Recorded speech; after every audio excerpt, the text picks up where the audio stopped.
and share with you some information about our school as well. I have just pressed record for those who can't join us. Oops. And so we're ready to go. And I'm going to share with you guys some information. And then at the end, if you have questions, feel free to jump in. And as I speak, if you have a question, feel free to ask. Oh, here's somebody else joining us. All right. So I'm going to share my screen with y'all.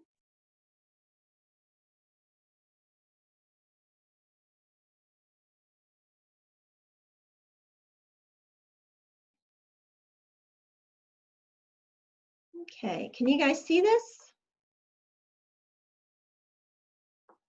I got some thumbs up. All right, well, holler if you cannot see it.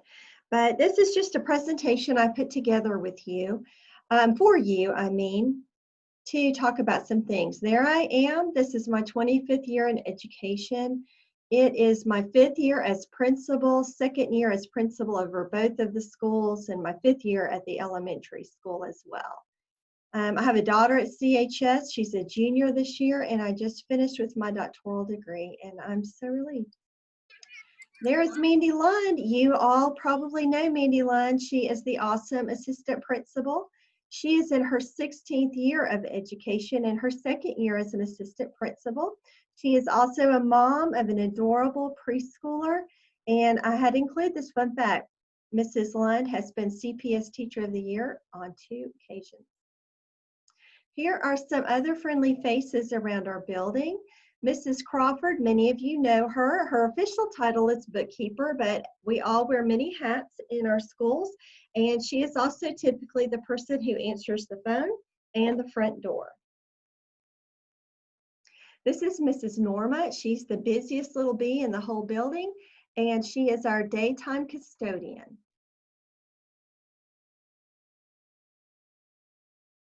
Some of you know Mrs. Vargas, Alicia. She's our parent involvement coordinator, and she is also our translator when we need something translated into Spanish. You know her, you know she's awesome. And Mrs. Hardy is another familiar face around the primary school. She's the MTSS coordinator. What in the world does that mean? It means she works with students who struggle to meet grade level standards, who struggle significantly, like kids might struggle here and there, but when they become significant and the student is really lagging behind, Mrs. Hardy helps jump in to help us figure out how to best meet that student's needs. Here is a very important person in our school, and that is our nurse, Jamie. And I don't know what we would do without her, especially as we reopen during a pandemic. But if you ever have a question regarding COVID, quarantining, or any other illnesses that your children or your household might be experiencing, she is your contact person. All right, as we are a Title I school, which means we receive federal funding based on the percentage of students who receive free or reduced lunch in our school. And we are required to host a night like this to share information about the Title I program with parents. So I'm going to go through several slides to fill in some blanks that maybe you didn't know you had that you find interesting when you find out.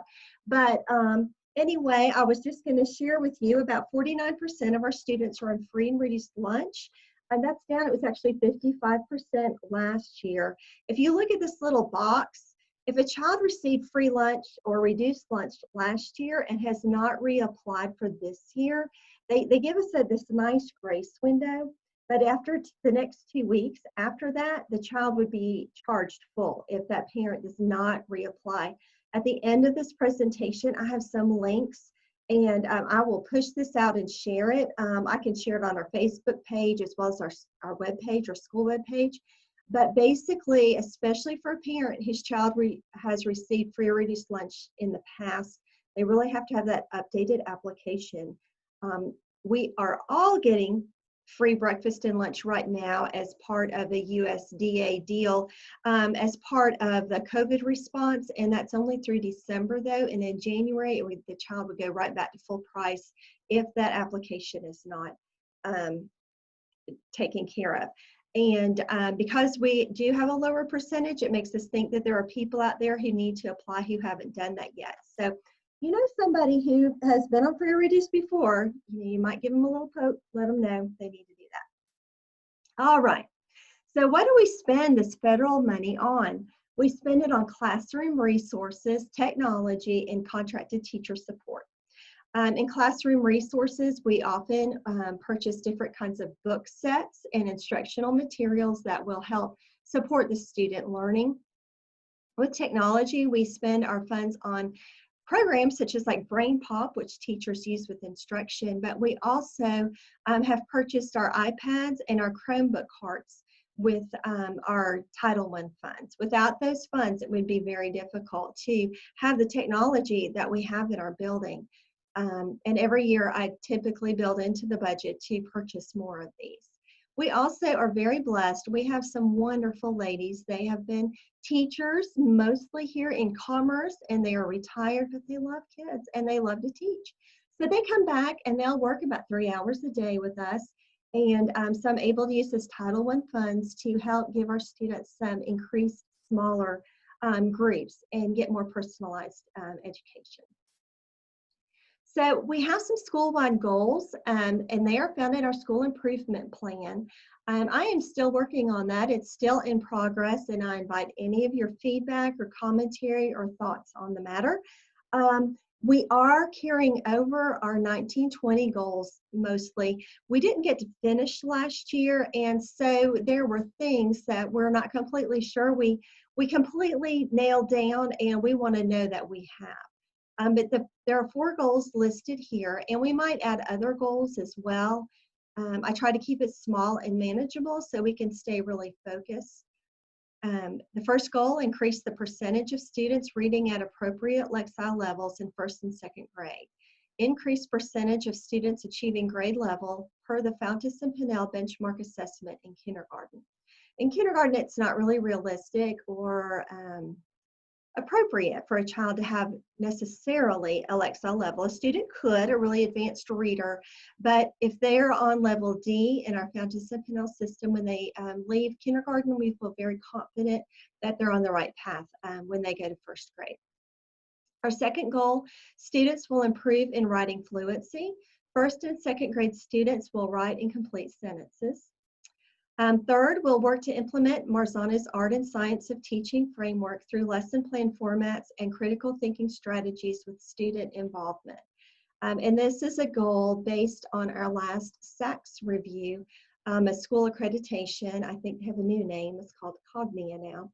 But anyway, they wanted this entire system to be on the same teaching framework, and we selected Marzano, and so this is what this refers to. And last, we want to improve our students' social, emotional growth and understanding, because we know that you can be a straight A student, but if you can't get along with people or resolve conflict or be an effective communicator, it is hard to be successful in life. It's the whole child that matters. And so we put an emphasis on that as well.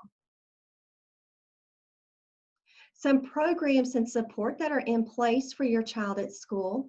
We use a second step curriculum, and you can easily look it up online, but you're always welcome if you want to reach out with an email to review the curriculum. We have no problem with that. It is our program to focus on social and emotional learning. Mrs. Stacy Oxley, our counselor, delivers these lessons to all of our students once every 7 days. We also support our students with iReady reading and math. The printed resources from iReady that we have in the classroom are on grade level, but the students also take a diagnostic, and from that diagnostic, they get a learning path, and the learning path might help fill gaps if they have some misunderstandings in their knowledge from previous grades, but it can also accelerate them if they're working ahead.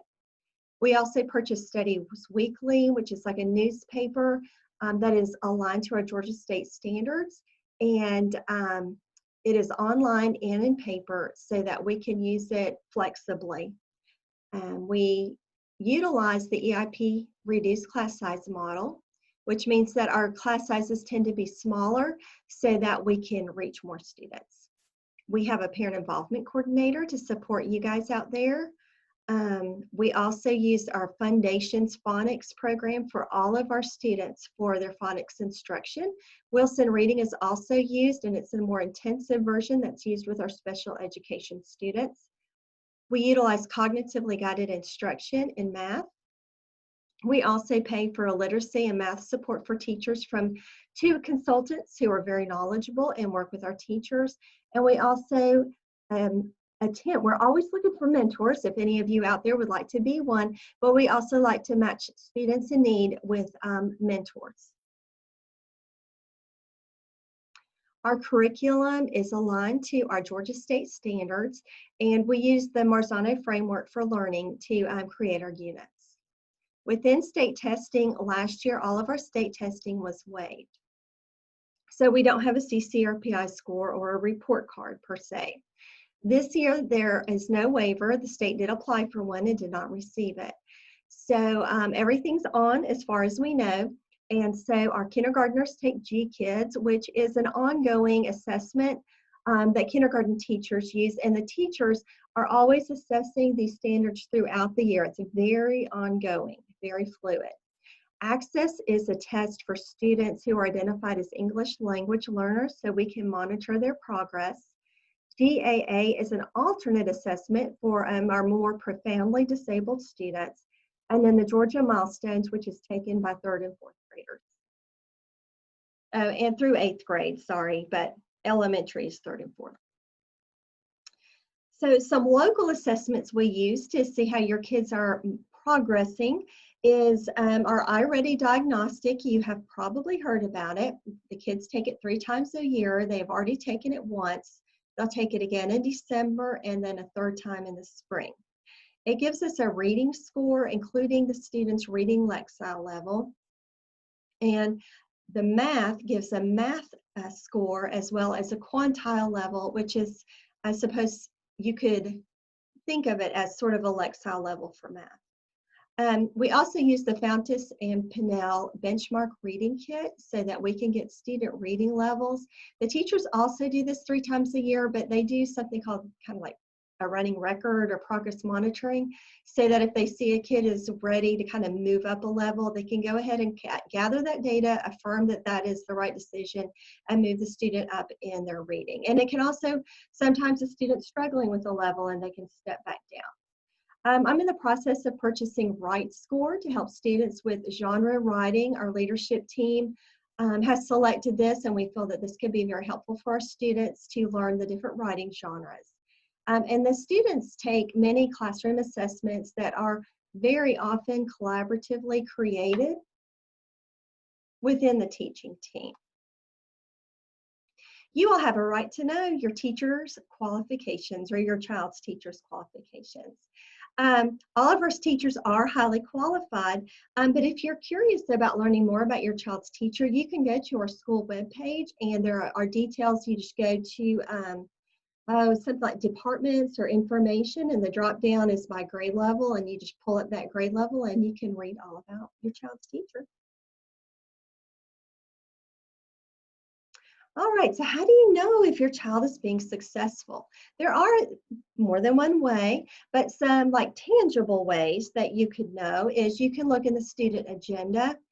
There's a chart in your child's agenda. At the top it says, "Watch me grow." And it shows you the benchmark that is required for children at each grade level. So where they should end, because where a child is, of course, at this time of year, especially for a young child, they're going to grow a ton and learn a ton. So you really want to know what that end mark is, and if your child is making progress along the way. So this is in there for that. Teachers will soon be sharing the diagnostic information from the iReady assessment. I think most students have now finished taking it and they're ready to share that. Another way you can know is every 6 weeks this year, and this is new and something different, but students are going to receive a progress report every 6 weeks. In the past, you've gotten a report card every 9 weeks, but this way you're going to get more updated information throughout the year. You also have access at all times to the parent portal in Infinite Campus. You can even set it up, like I can set up a ringer on my phone if I want it to ding when my daughter's teachers enter grades, but you can use the Infinite, I can't talk tonight. You can use the Infinite Campus app on the phone, and it'll ding and let you know whenever you receive an update or your child receives an updated grade. There are instructions for accessing the parent portal in your child's agenda. Your child's first progress report, we have made it, y'all, almost 6 weeks, is this Monday. So if you have more questions about that, just let me know. But now, and if you want to know all of the dates, it is updated on the school webpage in our calendar. So all of the dates for progress reports are listed there. Okay. So now I'm going to segue into some other information around our school, because things are a lot different right now. And why are they so different? I think we all know it's a pandemic, right? But we have just a really urgent desire to make sure that our doors stay open. And so we have really taken guidelines to heart and done like everything we can to try to ensure the safest experience possible for your children and for ourselves. Okay, so reopening school during a pandemic, it is not for sissies, I'll tell you that. So right now, we are not allowing visitors into our building. So a lot of you have already noticed, if you need to check your child out, you just come and press the bell. Miss Debbie answers it. You just say, I need to check out so-and-so.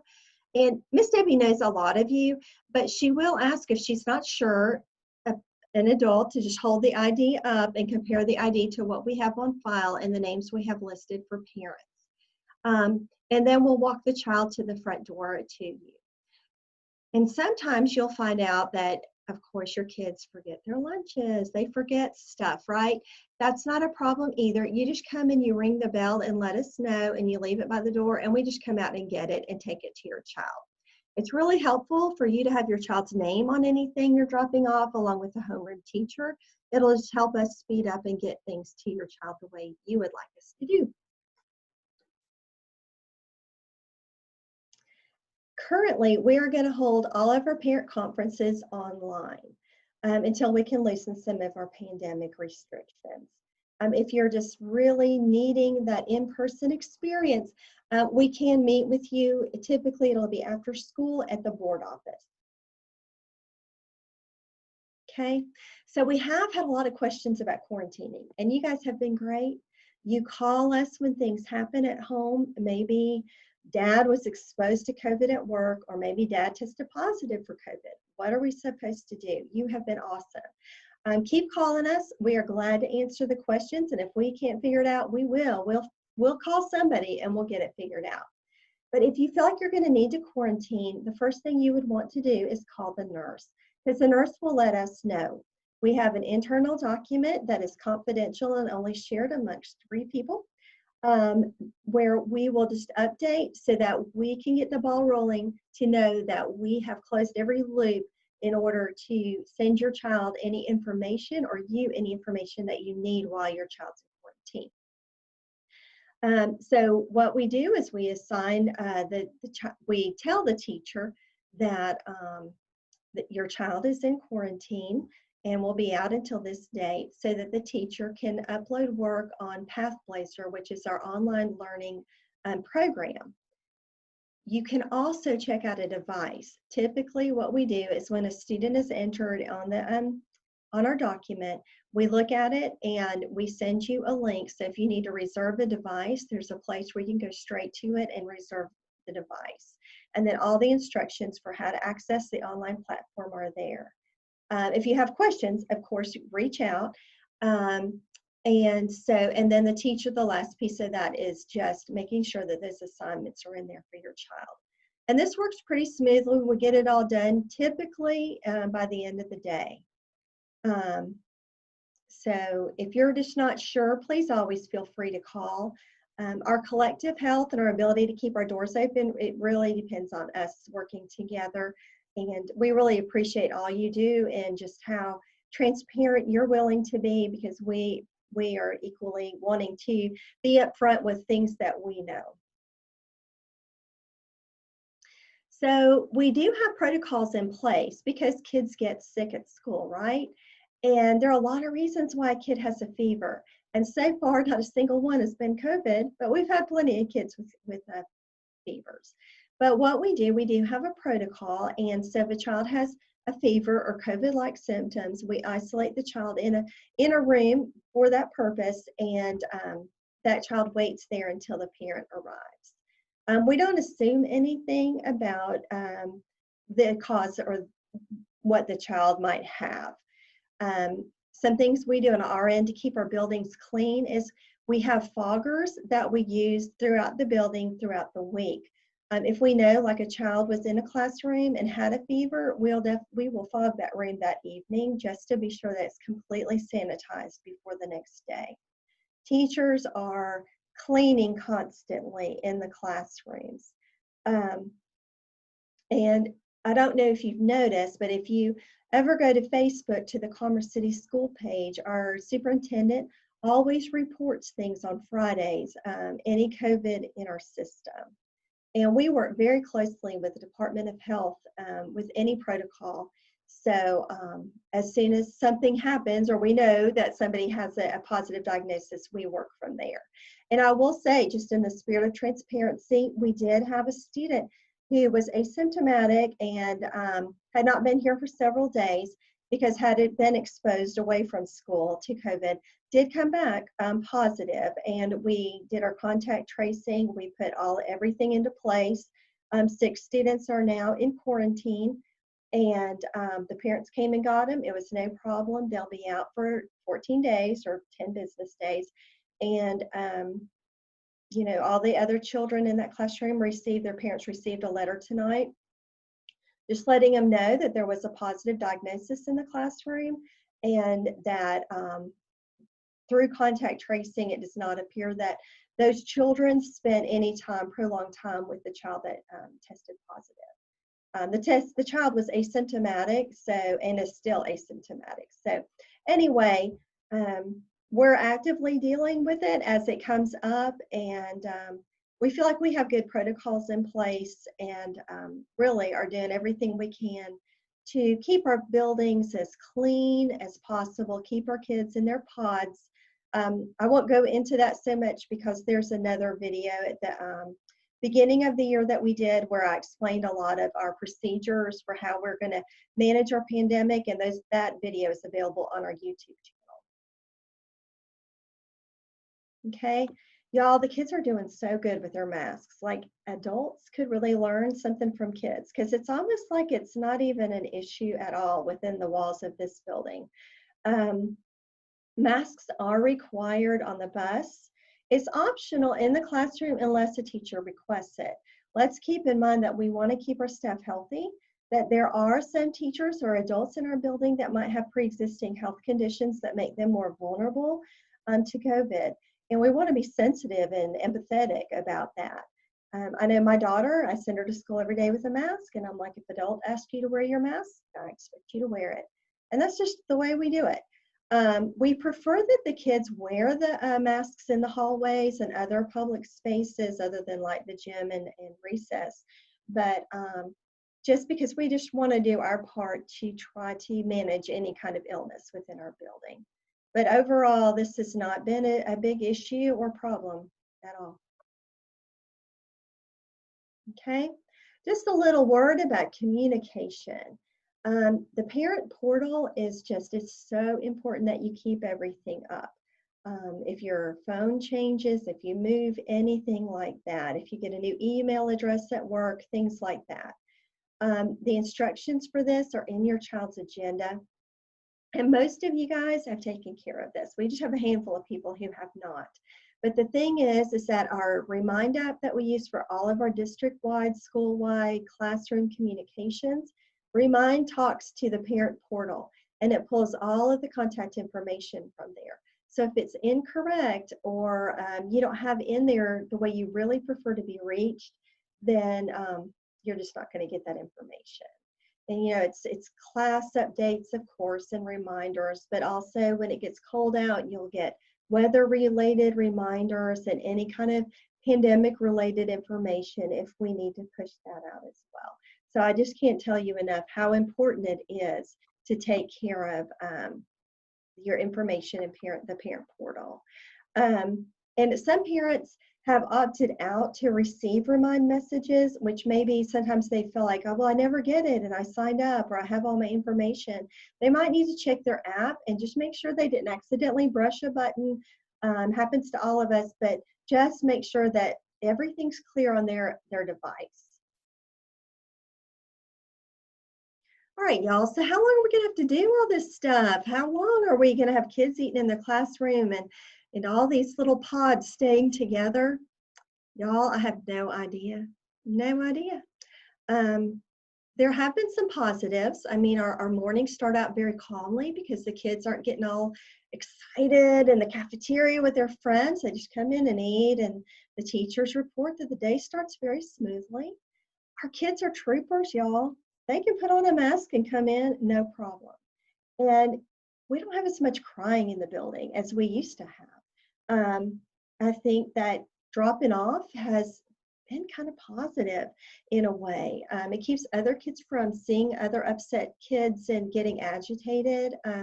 So it's not all been bad, but we would really enjoy, I know the teachers would love for the kids to get back into the cafeteria to eat. I'd love for our classes to be able to play together as they have in the past.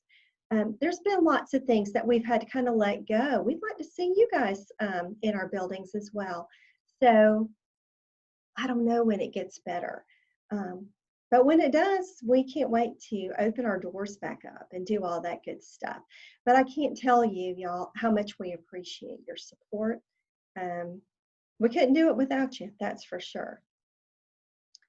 And then I did include some links if you were curious about reading any more, and you can email me if you would like, if there's anything else you want to know and I didn't answer it.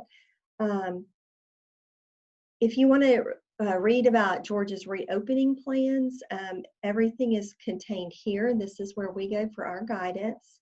The school nutrition program, I wanted to have a link there. So it includes the free and reduced lunch applications, and that can all be done online as well. Excuse me, if you have kindergartner students and you want to read more about the GKIDS assessment that the kids take throughout the year, that link is there. Our Commerce Primary webpage is here, and that's where you can link to our calendar to see like progress reports and things like that. And our Facebook page here, we also post a lot of fun pictures, stuff going on in our building, stuff like that on Facebook. So I feel like I've been talking forever. I have 30 whole minutes. Okay, folks, so what questions can I answer for y'all?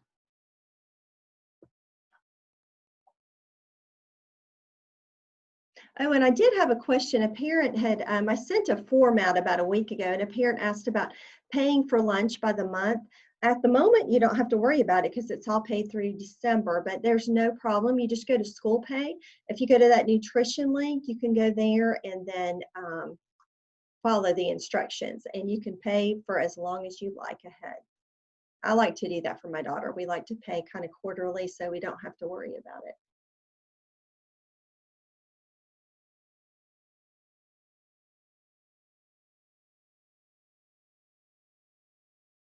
Mrs. Lund, do you have anything you'd like to share? No, I think you covered it all. I'm out of breath, but yeah.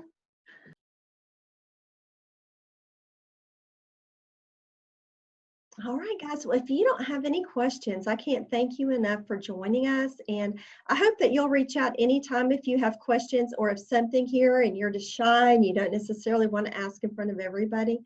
Totally understand, not a problem. Feel free to reach out to us at any time. All right, y'all have a wonderful evening. Bye.